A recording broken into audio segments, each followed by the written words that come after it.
Hello friends, നമ്മുടെ പുതിയ വീഡിയോയിലേക്ക് എല്ലാവർക്കും സ്വാഗതം. അപ്പോൾ NHSനെ പറ്റിയുള്ള ഓരോ അപ്ഡേറ്റുകളും നിങ്ങളുടെ മുമ്പിലേക്ക് നമ്മുടെ ചാനൽ വഴി നമ്മൾ എത്തിക്കാറുള്ളതാണ്. സത്യം പറഞ്ഞാൽ എല്ലാവരും ഇപ്പോൾ വെയിറ്റിങ്ങിലാണ്. പുതിയ ഗവൺമെൻറ് വന്നു.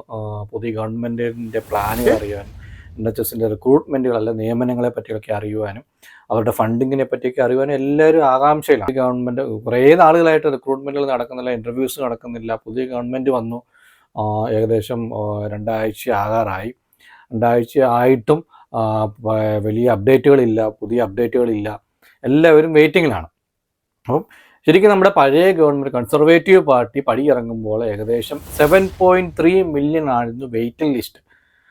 ഈ ഒരു കഴിഞ്ഞ 3 ദിവസങ്ങൾക്ക് മുമ്പ് വന്ന അപ്ഡേറ്റ് അനുസരിച്ച്, ഏറ്റവും ലേറ്റസ്റ്റ് ആയിട്ടുള്ള അപ്ഡേറ്റ് അനുസരിച്ച് അത് 7.6 മില്യൺ ആയിട്ട് കൂടിയിരിക്കുകയാണ്.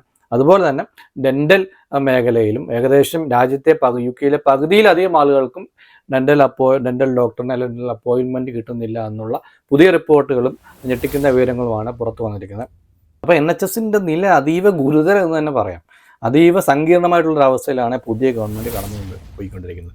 7.6 മില്യണിലേക്ക് waiting list ഉയർന്നിരിക്കുകയാണ്. Mister Streeting charge എടുത്തപ്പോൾ തന്നെ പറഞ്ഞിരുന്നു NHSൻ്റെ നില ശരിക്കും NHS is broken എന്ന് തന്നെ അദ്ദേഹം വ്യക്തമായിട്ട് പറഞ്ഞിരുന്നു. I made it clear that the NHS needs to reform or it will die. The NHS is going through what is objectively the worst crisis in its history.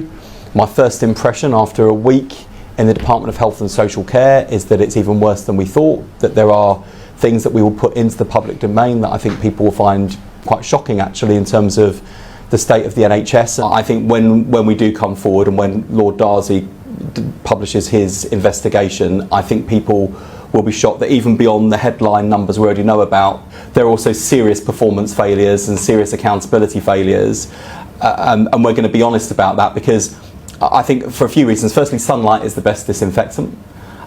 That if you're going to provide the right prescription for a problem, you need to get the diagnosis right.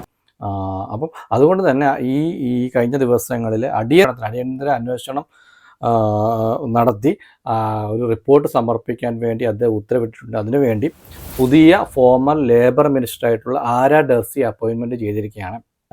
NHSൽ വളരെയധികം കാലം അദ്ദേഹം work ചെയ്തിട്ടുള്ള ആയതുകൊണ്ട് തന്നെ അദ്ദേഹത്തെ ഈ ഒരു വലിയൊരു ചുമതല അദ്ദേഹത്തെ ഏൽപ്പിച്ചിരിക്കുകയാണ്.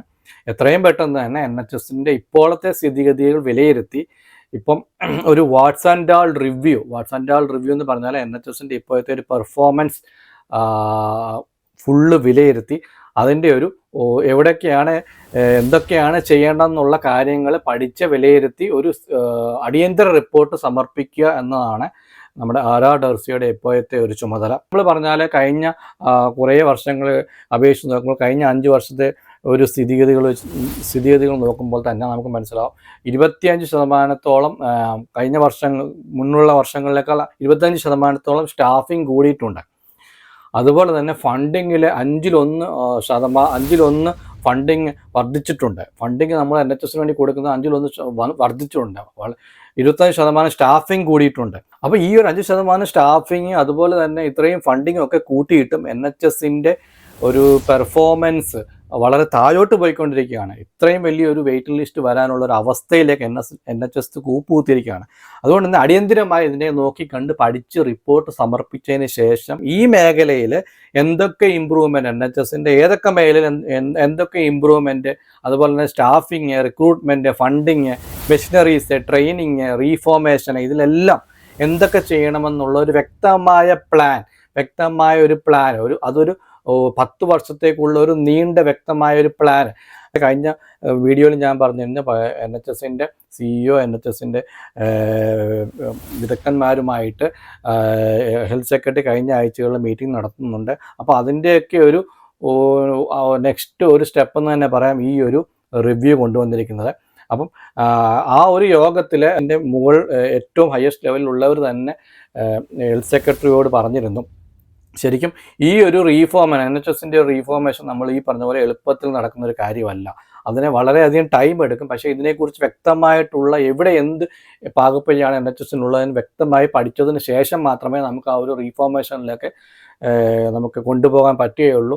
അപ്പോൾ അതിൻ്റെ ഒരു നെക്സ്റ്റ് ആയിട്ടാണ് നമ്മുടെ ഈ ഹെൽത്ത് സെക്രട്ടറി അടിയന്തരമായി അദ്ദേഹത്തിനെ ആർസ ഡെർസിയെ നിയമിച്ചതും വളരെ പെട്ടെന്ന് തന്നെ ഈ ഒരു ഇതിനെക്കുറിച്ച് പഠിച്ച് ഒരു വാട്സാൻഡാൾ റിപ്പോർട്ട് സമർപ്പിക്കണമെന്നുള്ള ഒരു ഇതിലേക്ക് എത്തിച്ചേർന്നതും ഈ ഒരു റിപ്പോർട്ട് പഠിക്കുവാൻ വേണ്ടിയിട്ടുള്ള റിവ്യൂ ഓൾറെഡി തുടങ്ങിക്കഴിഞ്ഞു. നമുക്ക് ഇതിൻ്റെ ഒരു റിപ്പോർട്ടിൻ്റെ ഫൈനൽ സബ്മിഷൻ അല്ലെങ്കിൽ ഫൈനൽ ഔട്ട്പുട്ട് എപ്പോൾ കിട്ടുമെന്ന് നമുക്ക് കറക്റ്റായിട്ട് അറിയില്ല. വരുന്ന ദിവസങ്ങൾ അതിനെക്കുറിച്ചുള്ള അപ്ഡേറ്റ് വരുന്നതനുസരിച്ച് ഞാൻ ചാനലിൽ ചെയ്യാം. അപ്പം ഇത് പഠിച്ചതിന് ശേഷം ഇതിൽ എന്തൊക്കെ improvement staffing level, recruitment, funding, machineries, അതുപോലെ റീഫോർമേഷൻ, ട്രെയിനിങ്ങിലൊക്കെ എന്തൊക്കെ ഇമ്പ്രൂവ്മെൻറ്റ് കൊണ്ടുവരണമെന്ന് അവർ പ്ലാൻ ചെയ്യും. അതൊരു ലോങ് ടേം പ്ലാൻ തന്നെ ആയിരിക്കുമെന്നാണ് സൂചന കിട്ടിയിരിക്കുന്നത്. ഏകദേശം ഒരു 10 വർഷത്തെ ഒരു ടേൺ അറൗണ്ട് പ്ലാൻ ആയിരിക്കും അവർ കൊണ്ടുവരാൻ പോകുന്നതെന്ന് ഒരു ചെറിയ സൂചനകൾ കിട്ടിയിട്ടുണ്ട്. നമ്മുടെ മീഡിയകളിലൊക്കെ അപ്ഡേറ്റ് ചെയ്തിട്ടുണ്ട്. സോ നമ്മൾ കാത്തിരുന്ന് കാണാം ഇതിൽ എന്തൊക്കെ നമുക്ക് മാറ്റങ്ങൾ വരും. NHSൻ്റെ പ്ലാനുകളിൽ, NHSൻ്റെ നടത്തിപ്പിൽ, NHSൻ്റെ റിക്രൂട്ട്മെൻറ്റുകളിലെ ഫണ്ടിങ്ങിലൊക്കെ എന്തൊക്കെ മാറ്റങ്ങൾ വരുമെന്ന് വരുന്ന ആഴ്ചകളിൽ നമുക്ക് അറിയാൻ സാധിക്കും. സോ നമ്മുടെ ആ ഒരു അപ്ഡേറ്റ് കിട്ടുന്നതനുസരിച്ച് നിങ്ങളിലേക്ക് അപ്ഡേറ്റ് ചെയ്യാം. സോ ഈ ഒരു വീഡിയോ ബാക്കിയുള്ളവർക്ക് ഷെയർ ചെയ്യുക. വളരെ ഇമ്പോർട്ടൻ്റ് ആയിട്ടുള്ളൊരു വീഡിയോ ആണ്. കാണുന്നവരെ ദയവായി സബ്സ്ക്രൈബ് ചെയ്യുക. നമ്മുടെ വീഡിയോ കാണുന്നവരെ അടുത്ത വീഡിയോയ്ക്ക് വേണ്ടി വെയിറ്റ് ചെയ്യുക. സോ നെക്സ്റ്റ് വീഡിയോ കാണുന്നവരെ ബൈ.